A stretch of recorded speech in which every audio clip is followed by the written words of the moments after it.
तो जी हाँ दोस्तों, चलिए आज हम लोग बात करेंगे। तो वर्णिका में बहुत दिन से पढ़ रहे थे, ठीक है। तो पहला पढ़े कि दही वाली मगम्मा, दूसरा अगर बात करेंगे तो ढाते विश्वास, तीसरा माँ, और चौथा जो है नगर। क्या है? नगर। तो नगर के बारे में अध्ययन करेंगे। तो इनका पाठ के लेखक है सुजाता। क्या नाम है? सुजाता। जिस प्रकार से आपने माँ के बारे में पढ़ा ना, उसी प्रकार से माँ की तरह एक दर्दनाक कहानी और आ गया है, नगर। दम जस्ट माँ, उसके बाद भी माँ वाला ही है। तो समझिए आप कि पांचों जो चैप्टर दिया गया है कि सामाजिक कहानियाँ है कि नहीं, पांचों चैप्टर में माँ के बारे में बताया है, ठीक है। समझ जाइए।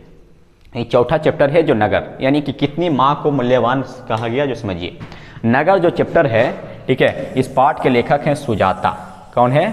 सुजाता, ठीक है। सुजाता, सुजाता, ध्यान रखिएगा। इसमें अगर बात करेंगे कि नगर पाठ में, ठीक है, तो देखिएगा इसमें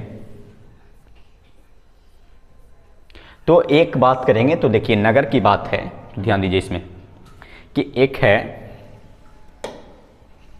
कि नगर शीर्षक कहानी के, ठीक है, नगर शीर्षक कहानी के लेखक कौन है, ठीक है। तो आंसर हो जाएगा ये, यानी कि सुजाता। कौन है? सुजाता। फिर है कि नगर कहानी है, कैसी कहानी है? तो तमिल कहानी। कैसी कहानी? तमिल। फिर है कि नगर शीर्षक कहानी का प्रमुख पात्र कौन है? तो बोलेंगे पपाती। क्या नाम है? पपाती, यानी नगर शीर्षक कहानी के प्रमुख पात्र पपाती है। फिर है कि पपाती को उसकी माँ इलाज के लिए कौन से शहर ले गई थी? तो बोलेंगे कि डी, मदुरै शहर। कौन सा शहर? मदुरै। फिर है कि पपाती कहानी की पात्र है, यानी कि बोलेंगे नगर। पपाती कहानी की पात्र है तो नगर। फिर है कि पपाती किस रोग से ग्रसित थी? तो उसको मेनिंजाइटिस हो गया था। क्या हो गया था? मेनिंजाइटिस, ठीक है। ध्यान रखिएगा कि पपाती किस पर, कहाँ पर लेटी हुई थी? यानी बोलेंगे स्ट्रेचर पर। किस पर? स्ट्रेचर। फिर है कि पपाती की उम्र क्या थी? तो बोलेंगे कि 12 वर्ष की। कितने वर्ष की? 12 वर्ष की उम्र था। पपाती बेहोश क्यों पड़ी थी? तो उसका बात करेंगे कि तेज बुखार के कारण। तेज बुखार के कारण। फिर है कि अगर पपाती को भर्ती कर लिया जाता तो वह कौन सा नंबर का कमरा होता? तो आंसर नंबर डी, यानी 48 नंबर कमरा, ठीक है। फिर समझिएगा 11 नंबर है कि पहले दिन पपाती को क्या था? तो बोलेंगे बुखार। क्या था? बुखार। फिर है कि बल्ली अमाल से कहाँ के डॉक्टर ने पपाती को लेकर मदुरै जाने को कहा था? तो गांव के डॉक्टर। कहाँ के डॉक्टर? गांव के। फिर है कि बल्ली अमाल का सिर अस्पताल में क्यों चकराने लगा? जो बताया गया है कि भूख एवं अस्पताल में फैली विशेष गंध के कारण, ठीक है। फिर है कि बल्ली अमाल ने बेटी को ठीक होने के लिए किस मंदिर में रोजगार की बेरोजगारी भरकर भेंट करने की मन्नत मांगी? तो वो हो जाएगा कि वैद्येश्वरन। फिर है कि बल्ली अमाल क्या नहीं जानती थी? यानी कि बोलेंगे कि पढ़ना नहीं जानती थी। फिर है कि बल्ली अमाल को अपने कैसे पति पर गुस्सा आया? यानी मृत पति पर, ठीक है। समझिएगा बल्ली अमाल किस गांव से आई थी? तो गांव का नाम है कि मुन्ना डिपटी। किस गांव से? मुन्ना डिपटी। फिर है कि बल्ली अमाल की लड़की का नाम क्या था? यानी बोलेंगे कि मंगू। क्या नाम था? मंगू। फिर है कि सुजाता अपनी रचना शैली एवं किस चीज़ के लिए जानी जाती है? तो बोलेंगे कि विषय वस्तु के लिए। किसके लिए? विषय वस्तु के लिए। सुजाता का जन्म कब हुआ? यानी बोलेंगे कि 3 मई 1935 ईस्वी। 3 मई 1935 ईस्वी। फिर है कहानीकार सुजाता का असली नाम क्या है? तो बोलेंगे एस रंगराजन। एस रंगराजन। फिर है कि मदुरै पांड्य लोगों की दूसरी राजधानी है, यह किस पुस्तक में लिखा है? तो बोलेंगे तुलनात्मक व्याकरण में। तुलनात्मक व्याकरण में। तुलनात्मक व्याकरण किसकी रचना है? तो बोलेंगे काल्डवेल की। किसकी रचना? काल्डवेल, ठीक है। फिर समझिएगा 24 नंबर है कि अस्पताल के सभी कमरे, यानी क्या बोलेंगे? रूम, यानी कि अस्पताल के सभी कमरे एक जैसे थे, ठीक है। तो सी। फिर है कि साइकिल एवं रिक्शा किस ओर बढ़ता जा रहा था? तो बोलेंगे बस अड्डा की ओर, ठीक है। फिर समझिए एस रंगराजन किस लेखक का पूरा नाम है? तो बोलेंगे सुजाता। किस लेखक की? सुजाता।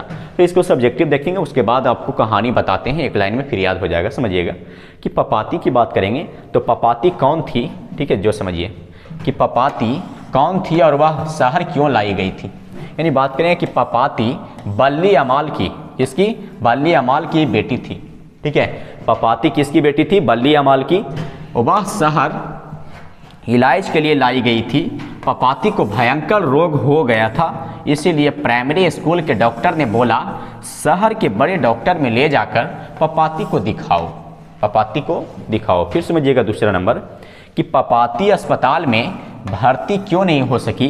इसका आंसर है कि सरकारी कर्मचारी की लापरवाही और अस्पताल में व्याप्त भ्रष्टाचार के कारण पपाती अस्पताल में भर्ती नहीं हो सकी। फिर समझिएगा, थर्ड नंबर क्वेश्चन है कि बड़े डॉक्टर पेट के बारे में पूछताछ क्यों कर रहे थे? यानी बोलेंगे कि पपाती बल्ली अमाल की बेटी है जो तमिलनाडु के गांव से मदुरै शहर के अस्पताल में लाई गई।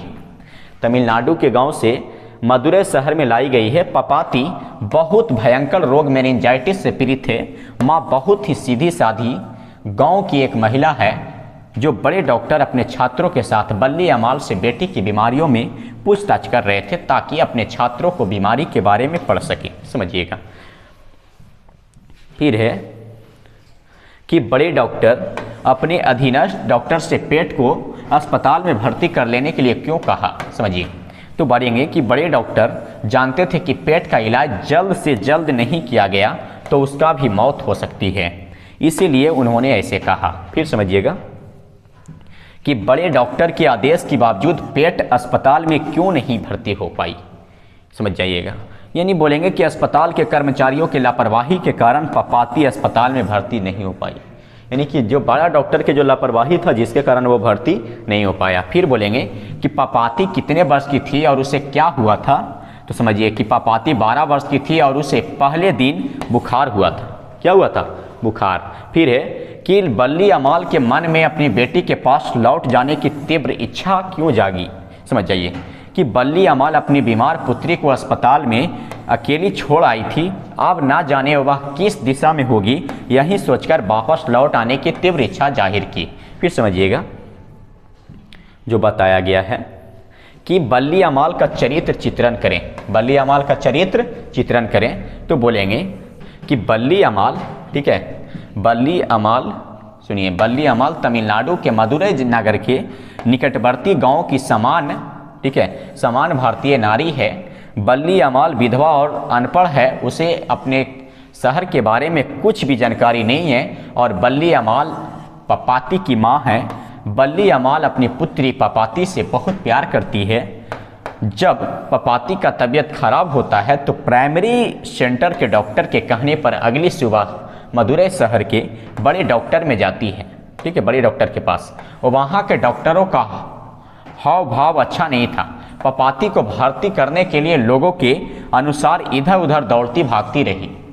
बड़े डॉक्टर के कहने पर भी पपाती की भर्ती उसे बड़े अस्पताल में नहीं हो पाई। अस्पताल में भर्ती होने के आस छोड़कर वह गांव लौटी है। वह अंधविश्वासी है, जड़ी बूटी झाड़ू फूंक करवाती है। उसे ईश्वर पर विश्वास है कि पपाती जल्द स्वस्थ हो जाएगी। समझिएगा। तो इसके बारे में हम बताते हैं कहानी के बारे में कि ये कहना क्या चाहता है। ये कहानी जो सुनिए कि अगर बात करेंगे ना तो देखिए ये कहानी जो है, ये नगर जो देख रहे हैं ना, नगर पाठ के लेखक जो सुजाता हैं, इनके बारे में देखिए दर्दनायक कहानी क्या है। जो जब ये बात करती है इसमें कि नगर कहानी सुजाता में की बात करेंगे कि ये सुजाता, समझिएगा कि इस कहानी में एक माँ थी, ठीक है, उसका नाम था बल्ली अमाल। बल्ली अमाल, उनके पुत्री का नाम पपाती, पुत्री के नाम पपाती, जो 10 से 12 साल की थी। क्या हुआ हाल जो सुनिए कि माँ के जो पति जो है ना, बोलेंगे कि पति जो डेट कर गए थे, इसमें भी पति नहीं थे इनका। अब पति नहीं होने के बाद बताइए कि इस माँ को क्या दिक्कत हुआ। जो समझिए कि ये एक जो बेटी है जो प्राइमरी स्कूल में पढ़ रही थी कहीं, और पढ़ते हुए इनको ऐसा बेटा को लगा कि तबीयत जैसा ख़राब जैसा लग रहा है। तो किसी शिक्षक ने बोला कि लगता है ना कि इसको बहुत बड़ा तबीयत रोग हो है कोई, कि जाके इसको शहर के अस्पताल में इलाज करवाओ। माँ को बोला। माँ क्या किया ना कि माँ जब अगल बगल के अस्पताल में दिखाया तो अगल बगल वाले जो डॉक्टर जो होते हैं, अस्पताल होते हैं, वो अस्पताल से रेफर लिख दिया और बोल दिया कि शहर की ओर चल जाओ, मदुरै शहर। और मदुरै शहर में अस्पताल में जो भेजा, उस अस्पताल के डॉक्टर इतने नालायक और इतना बड़ा डॉक्टर कि एक जैसा पूरा कमरा रहता था। ये बेचारी अनपढ़ थी और अनपढ़, और इसको पूरा तरह से कुछ भी पता नहीं शहर के बारे में कि क्या ऐसा शहर है क्या है जो, और एक माँ ही घर में बची थी, कैसी तरह से बेटी को ठीक करना था। जब वहाँ जाती है तो पूछता है कि बताओ कि पहले तो गई तो बहुत भटकते गई, रोते गई कि मेरी बेटी ठीक हो जाए, कैसे बहुत जोर से बुखार लगा था पहले। बुखार लगने के लगते पता चला कि मेनिंजाइटिस नामक रोग हो गया, मेनिंजाइटिस। जब इसको ये दिमाग में आया तो क्या की ना कि अपने बेटी को लेकर अस्पताल गई। तो अस्पताल में बोला डॉक्टर कि पर्ची कटवाने में लाइन में लगा। लाइन में इतना भीड़ लगा कि ये देख के बेचारी होश में पड़ गई कि क्या हाल है। जो पैसा जिसके पास है उसको पहले इलाज हो रहा है, जिसके पास पैसा है उसका सबसे पहले सब चीज़। तो बहुत पैसा वाला भी वो अस्पताल था। पूछा कि आप कितना पैसा दे सकती हो इस अस्पताल में, डॉक्टर पूछता है गेट पे ही। एक डॉक्टर का जो बोलेंगे कि जो हेड होते हैं जो, वो बोला कि जी महीना में 60 से 70 रुपया आराम से पहुंचा दूंगा, ठीक है, आसानी से। जो पैसा इनको लगा, जो आसानी से बोली कि मैं मजदूरी करता हूँ, धान वगैरह काटूंगा, तो जो मिलेगा, जो मजदूरी मिलेगा वो आपको ला के दे देंगे, लेकिन मेरी बेटी को हर हाल में ठीक कर दीजिए। मेरी बेटी ज़्यादा दिन नहीं बच पाएगी, जो कि बुखार बहुत तेज़ है, डॉक्टर ने बोला है। तो जब पर्ची कटाने जाती है तो बोलो कि पेशेंट का क्या नाम है, पेशेंट नेम बोलो। तो पेशेंट नेम पूछता है, तो इनको ये भी अनपढ़ महिला थी, बोली कि पेशेंट नेम।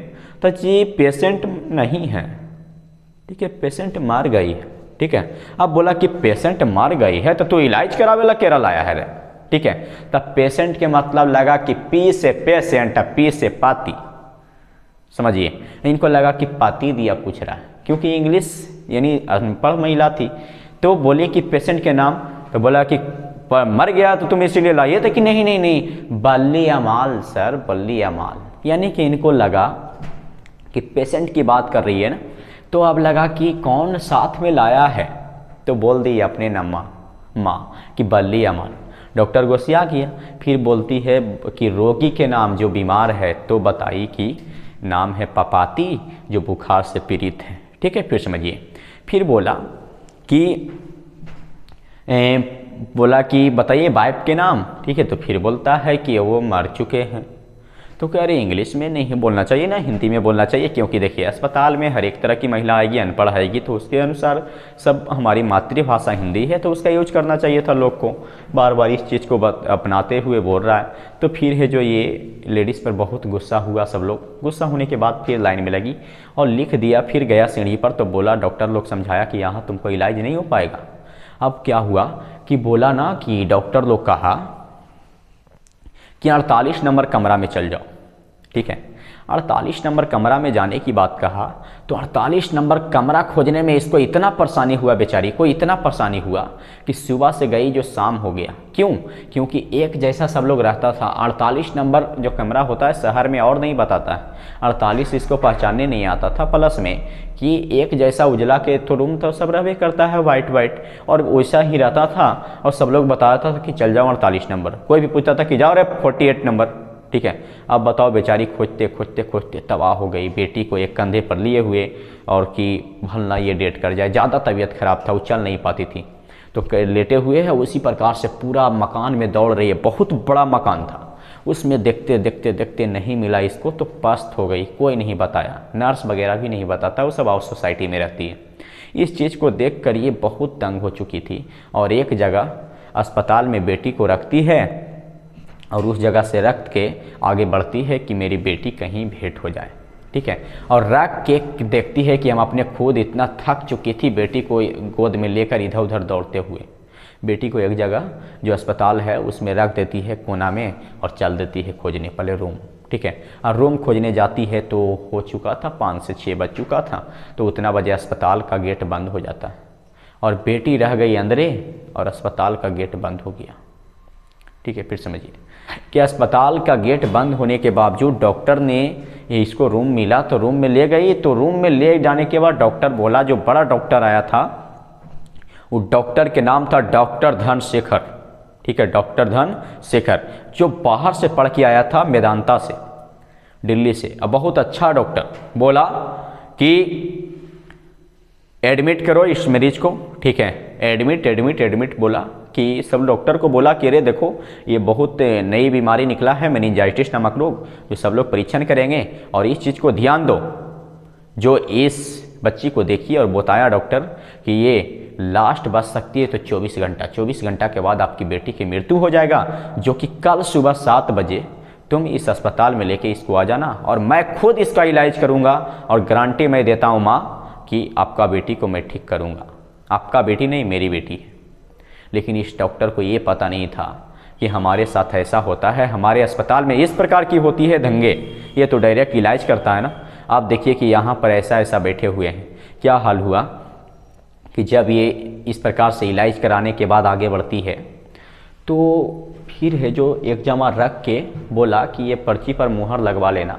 जब रख देती है, शाम हो ही रहा था, एक जगह कोना में रख दी बेटी को, और जब गई वहाँ डॉक्टर के पास तो डॉक्टर बोला, डॉक्टर के बाद जब ये गेट लगाने के बाद जब जाती है बेटी के पास दौड़ते हुए, तब फिर से मकान पूरा दौड़ने लगी। अब इसको याद नहीं आया कि कहाँ रखे थे, क्योंकि उतना बड़ा मकान था, सब गेट एक रगन। पूरा रोने लगी कि मेरी बेटी नहीं मिल रही है, रात जैसा हो गया था। और खोजते खोजते खोजते खोजते क्या होता है कि कई गो गेट होता है ना, तो बड़ा गेट से कहीं से बाहर निकल गया, इसको पता नहीं चला। जब बाहर निकल गया ना तो बाहर निकला तो टाइम हो चुका था और गेट हो गया बंद। गेट बंद हुआ, जो एक गेट इमरजेंसी खुला हुआ रहता है और सब गेट बंद हो चुका। इतना रोती है ना बाहर गेट से कि सर हमको जाने दीजिए, मेरा बेटी चल गई है अंदर, मैं बेटी को कुछ खिलाया नहीं हूँ और कल 7 बजे मेरी बेटी डेट कर जाएगी। तो मेरे साहब डॉक्टर साहब ने बुलाए हैं कि वो खुद देखेंगे कि मेरी बेटी से कम मिलने दीजिए प्लीज़ आप, ठीक है। बहुत रिस्पेक्ट करती है गार्ड वगैरह से। गार्ड बोलता है कि यहाँ जाने का दोबारा ऑर्डर ही नहीं है। बहुत गेट पर रोती है और देखती है क्या कुछ देरी के बाद रो के जब रोती है ना तो सब लोग वहाँ पर देखकर भगाता है कि यहाँ रोने का अलाउ नहीं है, रो कर तुम गंदा फैला रही है, जाओ यहाँ से। सब लोग डांटता है और लोग देख के और रोवाई बढ़ता है। और इसको इस स्थिति में देखकर इसको गुस्सा आता है अपना मृत पति पर कि वो मरने के तो मर गए, कि अगर वो होते तो मेरे साथ ऐसा नहीं होता। इस स्थिति में देखने के बावजूद वो लोग की क्या हाल हुआ कि जैसे ही ये बेग गई ना तो देखी कि अरे कार वाला सवार रहा है जो 20 रुपया 30 रुपया 50 100 रुपया दे के जो जा रहा है, उसके लिए गेट खुल रहा है और मेरे जैसा साधारण महिला के कारण गेट नहीं खुल रहा है, ठीक है। यह देखते हुए क्या करती है कि एक गाड़ी पार हुआ ना तो गाड़ी के पीछे से साइड से दौड़ते हुए पार हो जाती है। गार्ड को पता नहीं चलता है, दौड़ते हुए अस्पताल में रोती हुई दहाड़ती हुई जाती है। और जाती है तो देखती है कि अंदर भी जो जिस रूम में रखी थी बेटी को वो भी गेट बंद हो चुका है। और देखती है खिड़की से तो मेरी बेटी अवस्था में पड़ी हुई है। देख के पूरा रोती है अस्पताल में। ऐसा हुआ कि गेट का जो है ना सिर्फ सटा हुआ था, गेट खुला हुआ जैसा था। भाग से गेट खोल दी, पीछे से खोली तो बेटी को ली है कंधा पर। अब ये तुम सोच ली थी कि इस अस्पताल में मैं नहीं लाऊंगा, चाहे तो मेरी बेटी भले ही मर जाए। और डॉक्टर ने बहुत दुर्भाग्यपूर्ण घटना किया, बहुत इसके साथ गलत काम किया। यानी कि ऐसा बिल्कुल नहीं करना चाहिए, कितने बड़ा आप डॉक्टर रहो, लेकिन इस स्थिति से नहीं गुजरना चाहिए। उस चीज़ को देखकर बहुत ममताशील, बहुत दर्दनायक कहानी बना। और जब आगे बढ़ती है तो देखते देखते सोचती है कि मैं यहाँ पे आगे की स्थिति में नहीं बच पाऊँगा, ठीक है। और बात करेंगे तो धीरे धीरे इस घटना को अंजाम देते हुए आगे बढ़ती है और सोचते हुए देखती है तो बहुत बुरा इस डॉक्टर ने किया। और जब जैसे ही बढ़ा तो सुबह 7 बजे डॉक्टर आया, डॉक्टर धनशेखर। बोला कि सबसे पहले डॉक्टर ने पहले तो पढ़ के आया था रात भर कि उस मरीज को हमको इलाज करना है, समझ जाइए। वो नया बीमारी निकला था और उसके बारे में ही पढ़ के दिल्ली से एवे किया था कि सभी डॉक्टर लोग से अनुरोध है कि सभी कमरा में देखो कि एक जो मरीज जो बोले थे एडमिट करने के लिए पपाती नाम की, वो पपाती है कहाँ। पूरा अस्पताल में खोज करवाते हैं तो बताया, सब लोग दिखा कि कहीं नहीं है। कैमरा जब चेक किए तो देखें कि बहुत दुर्भाग्यपूर्ण घटना के साथ बेचारी को तड़पाया गया। इस चीज़ को देखकर डॉक्टर बहुत रोते हैं कि अगर मेरे जैसा बेटा अगर पढ़ लिख के एक डॉक्टर बना तो ये भी नहीं किया। इसका मतलब है कि नीमन अगर बोलेंगे कि अच्छी घर की महिला है जो यहाँ पे तड़प कर मर जाती है। उस स्थिति में प्रत्येक गार्ड को बोले, ये गुस्सा हो गए कि आज उसको जहाँ से भी लाओ खोज के, पूरा गार्ड वगैरह सबको कि ड्यूटी सब बंद, और जहाँ से खोज के लाओ उस मरीज को लाओ, और उस मरीज अगर डेट कर गया तो तुम लोग के भी आज डेट कर देंगे, समझ जाइए। पूरा खोजवाएं, गांव मोहल्ला बाहर शहर की ओर खोजवाएं, लेकिन वो माँ जो है उदासी अवस्था में चल पड़ी थी कि हम अब हर हाल में ऐसा तड़पन के साथ, बताओ कि सुबह गई जो शाम रात तक उसको तड़पाया गया, उस स्थिति में कौन इलाज करवाएगा वहाँ पे। वो ऐसा करने के साथ इसको दाम टेंशन से माथा गूंज चुका था कि भले ही बेटी मर जाए, चाहे हम साथे मर जाएंगे, लेकिन वो अस्पताल में दोबारा नहीं जाएंगे, कि इलाज कराने से बेहतर है कि मर जाए, जैसा वो अस्पताल को बना चुका था। जब आगे बढ़ती है ना, तो डॉक्टर साहेब हैं जो पूरा सब जितने भी डॉक्टर वहाँ ड्यूटी में थे, ऑन ड्यूटी में गार्ड वगैरह, सबको लाइन में लगा के सबको बोलते हैं कि अपना ड्यूटी पेपर लाओ, और सबको सस्पेंड कर देते हैं, पूरी अस्पताल को। अब बोलते हैं कि तुमने कितना ऐसी माँ को जन्म को तुम बोलेंगे कि कितनी संतानें के तूने मृत्यु किया, कितनी माँ को तूने तड़पाया, तुम लोगों डॉक्टर के नाम पर नालायक हो, और इस स्थिति में करेगा तो इसीलिए डॉक्टर लोग बदनाम हैं। तो इस स्थिति में सबको उसी दिन सस्पेंड किए, और अपने साथी संगत को जो डॉक्टर धनशेखर पढ़े थे उस स्टूडेंट लोग के लाके फिर से इलाज शुरू किए और अच्छी तरह से इलाज किए। लेकिन वो भी पपाती, वो माँ जाके उसको बोलते हैं काली मट्टी, जो बोलते हैं करिक्का मट्टी, ओकरा से ला के माथा पर अच्छा से पोत देती है और वो बेटी ठीक हो जाती है। समझ जाइए कि उसका प्राकृतिक था, ठीक है। और इस स्थिति में कभी भी किसी को सताना नहीं चाहिए। आज हम लोग जो देख रहे हैं ना कि पटना के NMCH PMCH वही हाल है मेरे भाई, NMCH PMCH में भी वही हाल हो रहा है। जिसके पास पैसा है तमाशा देखो, इलाज जल्दी होगा, नहीं तो नीमन नीमन महिला तड़प कर रह जाती है। तो इस स्थिति में अगर आप कभी भी बड़े डॉक्टर बने या कुछ भी बने तो ऐसा गलत काम करने का प्रयास ना कीजिएगा, ना ऐसा किसी को सुझाव दीजिएगा, बहुत बड़े गलत काम है। तो धन्यवाद, आगे की वीडियो में आप लोग के लिए।